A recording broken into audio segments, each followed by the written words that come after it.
नाजरीन, आज नून लीग ने फिर से अपनी रवायती सियासत खेली और तहरीक इंसाफ के शहबाज गिल पे गंदे अंडे फेंके। इन्होंने मरियम नवाज को ललकारते हुए कहा कि अगर वो ओछे हथगंडों से बाज ना आई और आइंदा भी ऐसा किया तो मैं रायवंड कसम से प्रेस कॉन्फ्रेंस करूंगा और तुम्हारे घर में घुस कर अपना मुंह दूंगा। आज की वीडियो में हम आपको नून लीग का तरीका वारदात ही बताएंगे। अपने खिलाफ उठने वाली हर आवाज को ये ऐसे ही रोकते हैं। ये खुद को जमहूरी सियासतदान तो कहते हैं, लेकिन असल में ये बादशाह और अपने खिलाफ कोई बात बर्दाश्त नहीं कर सकते। जब 12 फरवरी 1997 को नवाज शरीफ दूसरी बार मुल्क के वजीर आजम बने तो इसने फौरी तौर पर 13वीं आईनी तरमीम की। वजीर आजम मियां मोहम्मद नवाज शरीफ की जिद और अना ने इनसे एक ऐसा काम सर इंजाम दिलवाया जिसका दाग आज भी इनके दामन पे है। 13वीं आईनी तरमीम की रूह से सदर पाकिस्तान के इख्तियारात बराए तहलील कौमी असम्बली खत्म कर दिए गए और वजीर आजम को मुअत्तल करने और नए इंतखाबात के इनेकाद के बारे सदर पाकिस्तान के इख्तियारात का भी खात्मा हो गया। इस तरमीम को हुकूमत और हज़ब इख्तिलाफ की हमायत हासिल थी। इस तरमीम के बाद आइन पाकिस्तान से आर्टिकल 58 2 में तरमीम हुई जिसकी रूह से सदर पाकिस्तान को कौमी असम्बली तहलील करने की इजाजत थी अगर वो अपनी राय में ये समझते हों कि मुल्क या रियासत में ऐसी सूरत हाल जन्म ले कि जब हुकूमत या रियासत का इंतजाम चलाना आइन पाकिस्तान की रूह से मुमकिन न रहे और इस जमन में नए इंतखाबात का इनेकाद नागुरेज हो जाए। इस आईनी तरमीम के बाद वजीर आजम किसी के सामने जवाबदार न रहे। तारीख गवाह है कि इस तरमीम के चंद ही माह बाद आइन पाकिस्तान में 14वीं तरमीम मंजूर की गई जिसकी रूह से अराकीन कौमी असम्बली को सख्ती से इस बात का पाबंद बना दिया गया कि वो अपनी मुतलका सियासी जमात के किसी भी फैसले से इनकार नहीं कर सकते और अगर वो ऐसा करते पाए गए तो इन्हें तादीबी कार्रवाई जिसमें रुकनीयत की मोतली शामिल थी का सामना करना पड़ सकता था। इस तरमीम के बाद किसी भी तरह से मुंतखब वजीर आजम को मुअत्तल किया जाना या अवामी सतह पर इसका एहतसाब मुमकिन न रहा क्योंकि एक बार मुंतखब होने के बाद कोई रुकन कौमी असम्बली अपने राय जिसे इसने एतमाद के वोट के जरिए अदा किया था से मुनहरिफ होना आईनी तौर पर मुमकिन न रहा। इस तरमीम ने वजीर आजम के ओहदे पर मौजूद तमाम एहतसाबी नकात का खात्मा कर दिया। कुछ अराकीन पार्लियामेंट ने इस आईनी तरमीम के खिलाफ सुप्रीम कोर्ट से रुजू किया। सुप्रीम कोर्ट ने दरख्वास्त समाअत के लिए मंजूर कर ली तो नवाज शरीफ सख्त तैश में आ गए और खुलकर सुप्रीम कोर्ट पर तनकीद की जिस पर सुप्रीम कोर्ट ने इनको तौहीन अदालत का नोटिस भेजा। हालात खराब होते देखकर सदर पाकिस्तान और पाक फौज के उस वक्त के सरबराह नवाज शरीफ को समझाने आए और दरख्वास्त की कि इस मामले को अच्छे तरीके से हल करे। नवाज शरीफ ने जिद की कि चीफ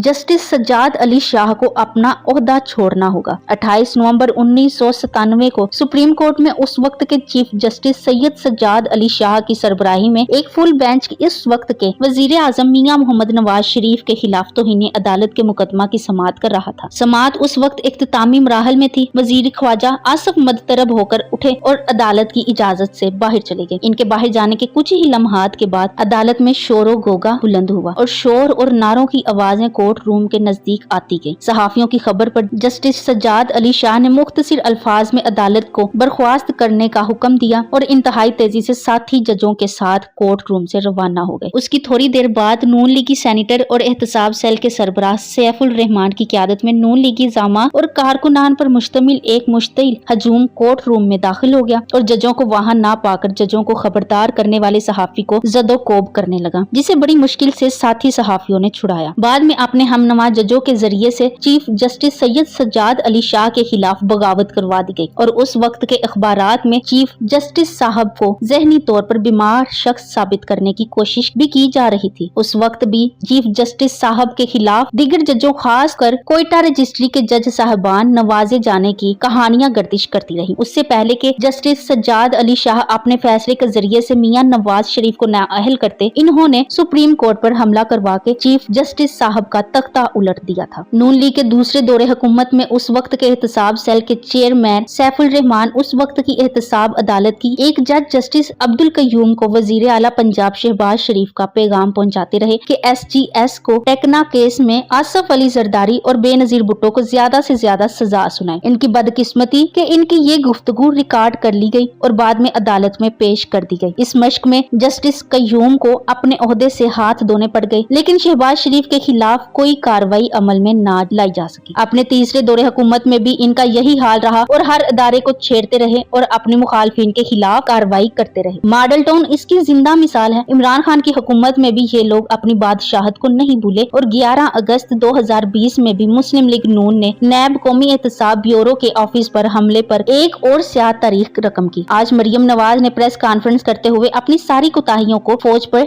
डालते हुए अवाम को ये बावर करवाने की कोशिश की कि फौज इमरान खान के पीछे खड़ी है और वही सबकी जिम्मेदार है। 18 फरवरी 2008 मुल्क में जनरल इलेक्शन होते हैं। पीपल्स पार्टी कौमी असेंबली में 92 सीटें जीतने के साथ मरकजी हुकूमत बनाने में कामयाब हो जाती है और पीपी की जानिब से यूसुफ रजा गिलानी वजीर आजम बन जाते हैं और जनरल मुशर्रफ के बाद आसफ अली जरदारी भी सदर मुंतखब हो जाते हैं। लेकिन अपोजिशन की जानिब से इल्जाम लगता है कि पीपी की हुकूमत इस्टेब्लिशमेंट ने बनाई है। फौज हस्बे मामूल मुंतखब हुकूमत की हर मुमकिन मदद करती है, जिस पर तजजिया नगार और दानश्वर हर प्लेटफॉर्म पर हुकूमत और फौज के एक पेज पर होने की फैज और बरकत बयान करते नजर आते हैं। न सिर्फ दरबारी सहाफी बल्कि जरदारी के जियाले पाक फौज और जनरल कियानी की तस्वीरें लगाए हर मुहाज पर फौज को डिफेंड और सपोर्ट बाकी पार्टियों वाले गालम गलोच करते नजर आते हैं। तब पीपल्स पार्टी वालों के लिए फौज अच्छी और बाकी पार्टियों के लिए बुरी होती है। फिर 11 मई 2013 को जनरल इलेक्शन होते हैं। जब नून लीग 126 सीटों के साथ हुकूमत बनाने में कामयाब हो जाती है तो बाकी तमाम पार्टियों के रहनुमा नून लीग की हुकूमत को इस्टेब्लिशमेंट का गठजोड़ कह देते हैं कि इस्टेब्लिशमेंट ने धांधली करवा के नवाज शरीफ की हुकूमत बनवाई है, जिस पर आसफ अली जरदारी भी कहते हैं कि नवाज शरीफ ने इस्टेब्लिशमेंट के साथ मिलकर इलेक्शन जीतकर हुकूमत बनाई है। सहाफी हामिद मीर कहता है कि 2013 का इलेक्शन में तारीख की सबसे ज्यादा धांधली हुई है। फजलुर रहमान का बयान था कि ये 2013 का इलेक्शन तारीख का सबसे बदतरीन इलेक्शन था और नवाज शरीफ को जितवाने के लिए इस्टेब्लिशमेंट ने बाकायदा पैकेज तकसीम किए हैं। हस्बे मामूल नवाज शरीफ की हुकूमत को भी फौज की भरपूर हमायत हासिल होती है, जिस पर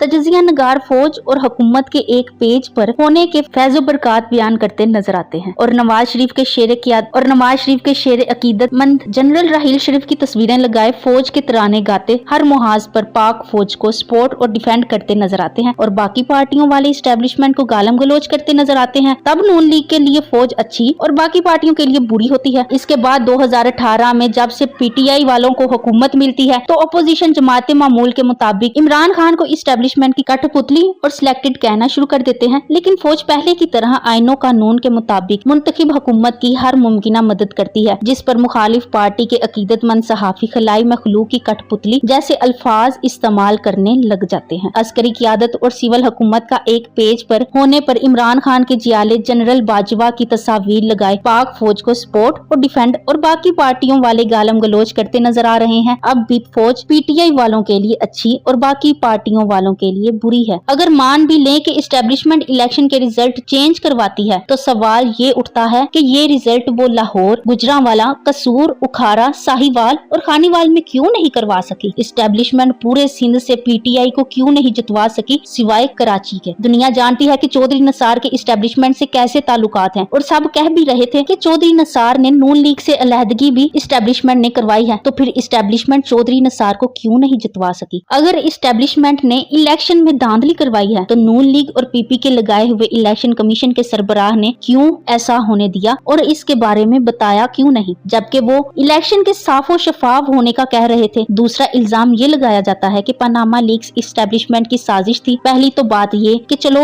नवाज शरीफ से लड़ाई थी इसलिए पनामा लीक्स की साजिश करके नाअहल करवाया, तो बाकी ममालिक के करप्ट सियासतदानों का क्या कसूर था? और क्या पाकिस्तानी इस्टेब्लिशमेंट इतनी पावरफुल हो गई है कि वो पनामा लीक्स में अरबी हुक्मरान समेत बरतानिया के साबिक वजीर आजम डेविड कैमरोन के वालिद एलन कैमरोन, आइसलैंड के मौजूद वजीर आजम और दूसरे ममालिक के हुक्मरानों का नाम भी शामिल कर लिया? और अगर ये सच में खलाई मखलूक की साजिश थी तो फिर हर पाकिस्तानी को फख्र करना चाहिए कि हमारी इस्टेब्लिशमेंट दुनिया की ताकतवर तरीन इस्टेब्लिशमेंट जिसने दुनिया के बड़े बड़े ममालिक के करप्ट सियासतदानों को बेनकाब किया है और इन्होंने कोई हद तक इज्जत का दावा भी नहीं किया। मतलब हमारी इस्टेब्लिशमेंट सच्ची थी तो मुबारक हो, हमारी इस्टेब्लिशमेंट दुनिया की ताकतवर तरीन इस्टेब्लिशमेंट है। Thanks for watching.